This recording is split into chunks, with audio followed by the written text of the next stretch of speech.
Welcome back. We shall continue with the machine learning algorithms right away from linear regression. Before we proceed with the mechanics of linear regression and other methods that we are about to cover in this session, hope you are able to understand the definition of machine learning, the concept of machine learning, the applications of machine learning, as well as the four major strategies that are being followed in machine learning. Hope you will be able to recollect those strategies. The first one is classification. The second one is we go for clustering. Then third one is regression. And the fourth one is anomaly detection. So now we are starting our discussion on linear regression. So this is one of the interesting and very simple approach to go about with machine learning model.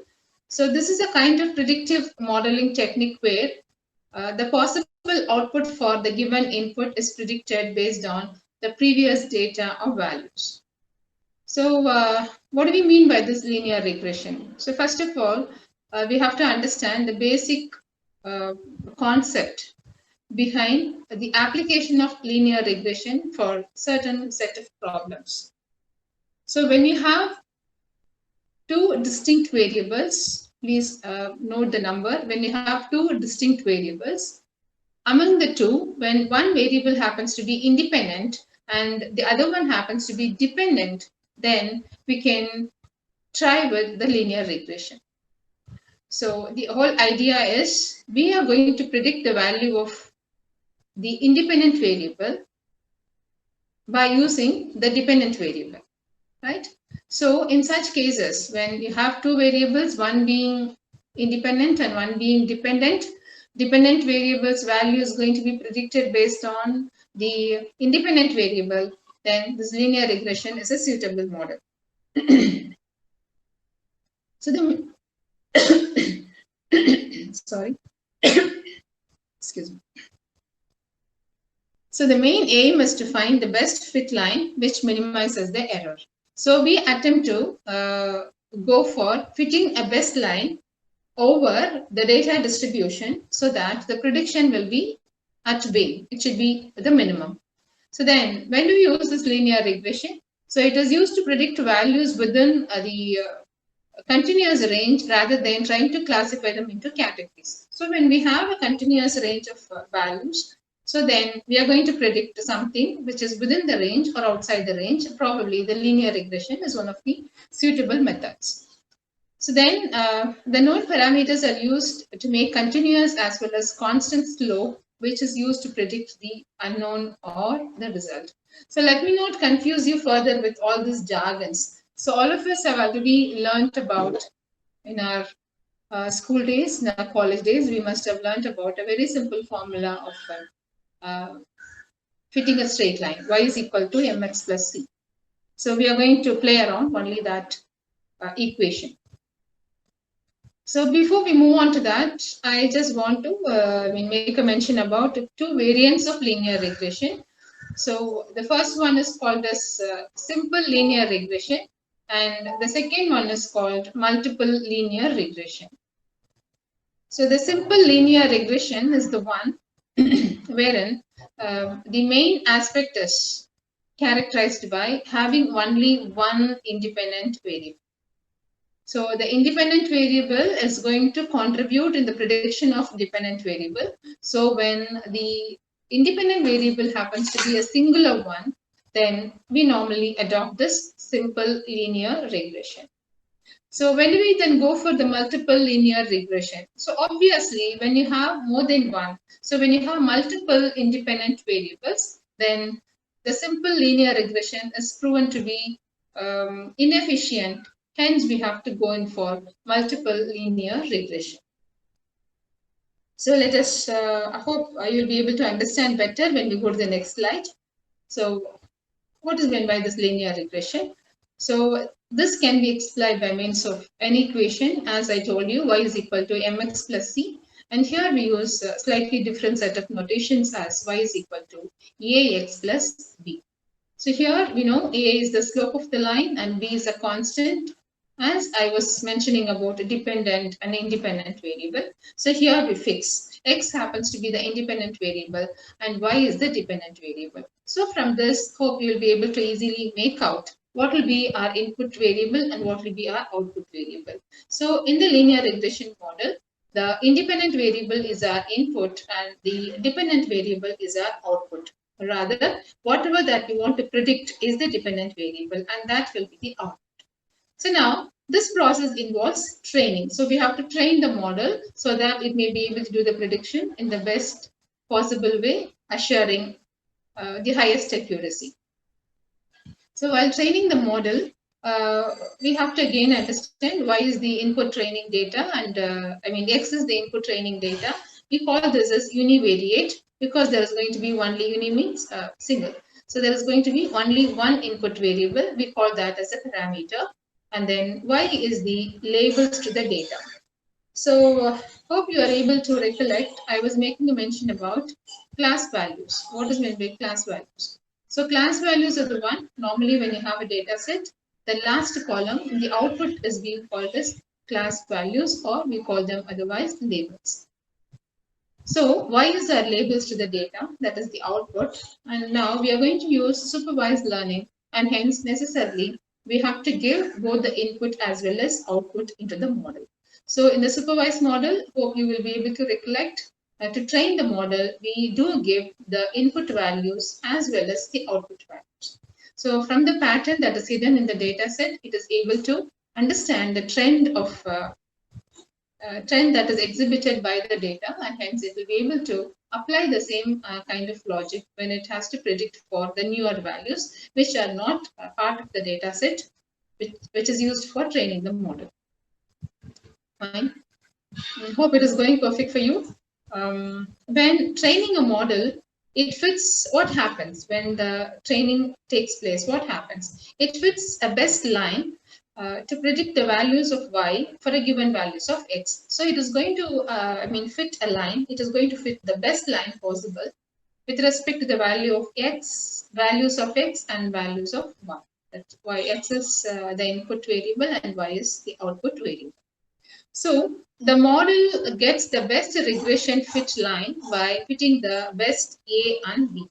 So if you get the best solution, that is with respect to the values which are predicted for the variable A as well as for the variable B. So as we know, B is the intercept and A is the coefficient of X. So it's very clear as you look into the equation, it's very clear. So once best A is being found, once we find the best B, then we have to fit the line. So the line will make us understand, right, whether what should be the value that we have to predict for a given value of X as well as a given value of Y. So finally, using this model for prediction, it will be able to predict the values of Y for input values of X. So you have an equation and the equation is being managed by variables like A, X and B, and A is a coefficient of X, B is a constant. So we are able to use all these variables to predict the value of Y. So now we continue with linear regression. Here the values of A and B must be chosen so that the error must be minimum. So now we have to fix a kind of criteria that will make us ascertain the process of machine learning. Like we must be able to ascertain, like we must be able to confirm that the machine learning process is going in the right direction. So this is being done frequently by looking into a set of metrics which are being evaluated once the process of learning and data processing is done. So to explain to you what is the role of a metric or what is the role of the error measures in the process of machine learning, and here we can see we have taken two different such error measures. One is RMSE, which stands for root mean square error, and there's another one which is given as MAE, that stands for mean absolute error. So the formula is given here. So I think you will be able to just apply it if at all you want to try it during hands-on sessions. So here there is a diagram which says plotting the values of X against Y. So Now we will be able to find out for any given value of x, what is the corresponding value of y. So that we are able to get by applying the values to the model.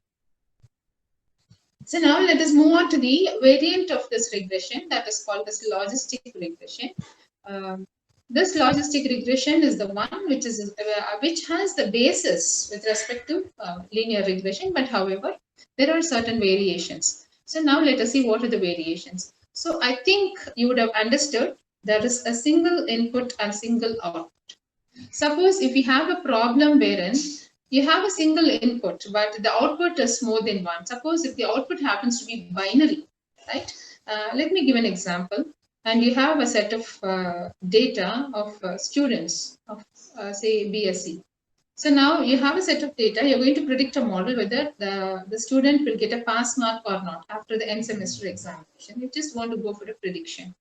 So in such case, it is going to be either pass or it will be fail. So now the output is not a single entity as we had in the previous case. It was only y. But now the value of y is going to be either pass or it is going to be fail. So in such cases, the simple regression, linear regression is not suitable. So we have to move on to this logistic regression. So the appropriate regression analysis to conduct when the dependent variable has got two binary solutions. That is, the output belongs to either of the two classes. Let's take it to be 0 or 1. So true or false, yes or no, like that. So it is a classification algorithm that uses one or more independent variables to determine an outcome, right? So now, in such cases where there should be a need for considering two outputs, in such cases probably we have to turn our attention towards logistic regression. So what is the goal of this? To find best fitting relationship between the dependent variable and a set of independent variables. So now you find the difference here. So there's going to be a dependent variable and then you are going to have multiple independent variables. So in the place of x, which was a single value, there may be more than one input value. So for the convenience of understanding, let us call the input variables as x1, x2. So x1, x2 are the independent variables. They are going to produce an output variable y. So the variable's value, that is the value of y, can be a binary, either 0 or 1. So under this logistic regression, there are three variants. One is called as binomial regression. The second one is multinomial. And the third one is ordinal. So what are the differences among these kind of variants? So when the target variable, right, when the target variable happens to be two possible types, when the output variable is going to be 2, in such cases, like we have to go in for binomial regression. So then here the examples are, as I told you, pass or a fail, win or a loss. In such cases, we have to go for binomial regression. Then multinomial regression, in this case, when the output happens to be 3 or more, when the output happens to be more than 2, in such cases, we have to go for multinomial. The third one is ordinal. Now we have to bring out the differences between multinomial and ordinal. So both of this multinomial and ordinal work for more amount of data, but there's a small difference between these two. And when we talk about the outputs of multinomial, there need not be a kind of ordering to be followed, or there need not be any kind of scaling that we can do with respect to the output generation. But as we talk about this ordinal, there will be a kind of order, like as we look in the third column, we will be able to understand. So here, as we talk about multinomial, if at all, suppose let us turn our attention towards corona, and suppose if at all we have a list of details about corona, a data set, and now we want to tell whether a patient has corona, yes or no, and then we want to go for the classification, stage 1, stage 2, stage 3, like whether it is severe or mild or things like that. In such cases, it's very important that we have to have 3 or more outputs. So in such cases, like the multinomial helps better. So as we come to the ordinal, and there are certain kind of problems where the output can be fixed as 4-point scale or 5-point scale, something like that. So now when the output is going to be very poor, poor, good, very good, excellent like this. So there is a kind of pattern we can see. And suppose when you want to give some kind of numbering, then we can make poor, very poor to be 0 and excellent to be say 4. So there is a kind of ordering. So we keep increasing the number as 0, 1, 2, 3, 4 and so on. But this kind of ordering cannot be assigned to the multinomial one where you have this is A, this is B, this is C and so on. So this is what we mean by this multinomial as well as ordinal. So before we move on to the next slide, I'll just highlight on what are the merits and demerits of this logistic regression. So understanding the influence of independent variable on the outcome of dependent variable is excellent. But the demerit is it works well if the predicted variable is a binary. That is when you want to go for the binary kind of output prediction. Probably that's a limitation of this logistic regression. So let us look into the other aspects of logistic regression. So two important parts of logistic regression are hypothesis and sigmoid curve. So we call that curve as S curve, sigmoid curve. So you can see in the diagram, there is a kind of curve that is in the shape of S.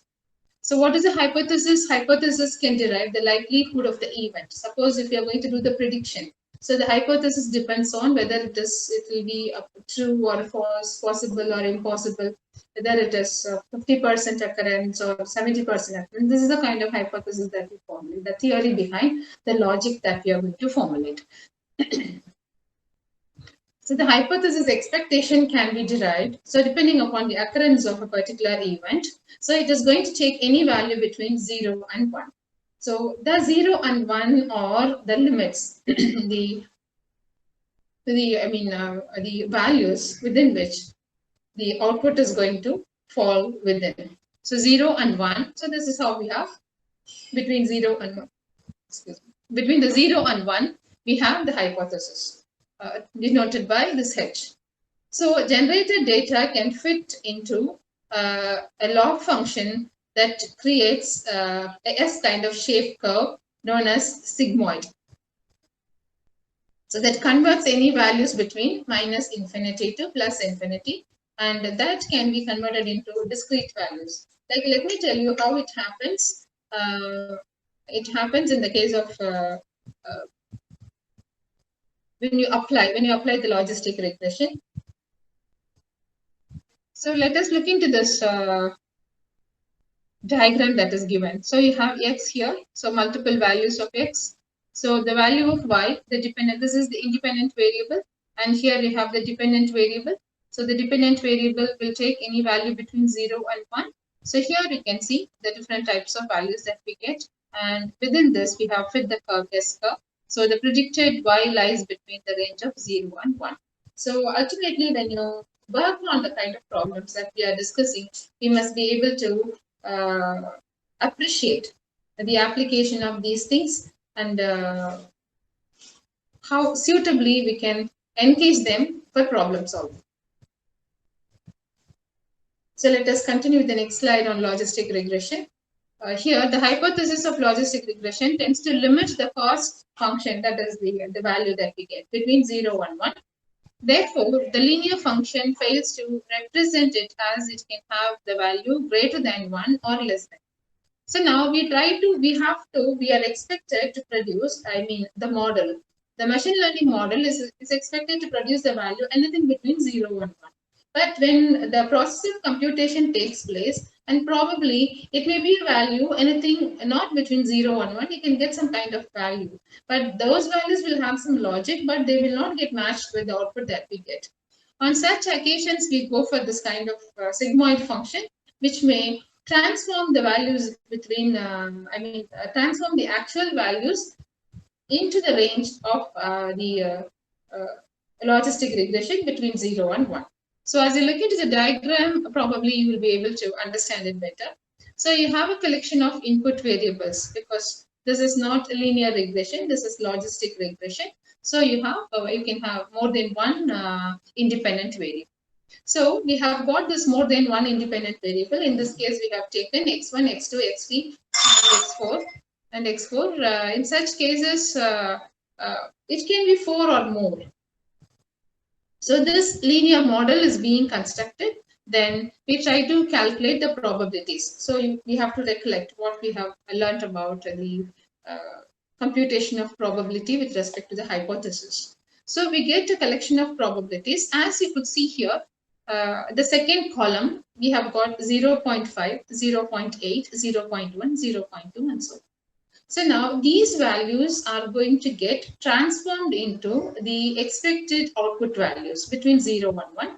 For this purpose, we are going to use a sigmoid function. So this sigmoid function will transform the values into the actual values will get transformed between any values between 0 and 1.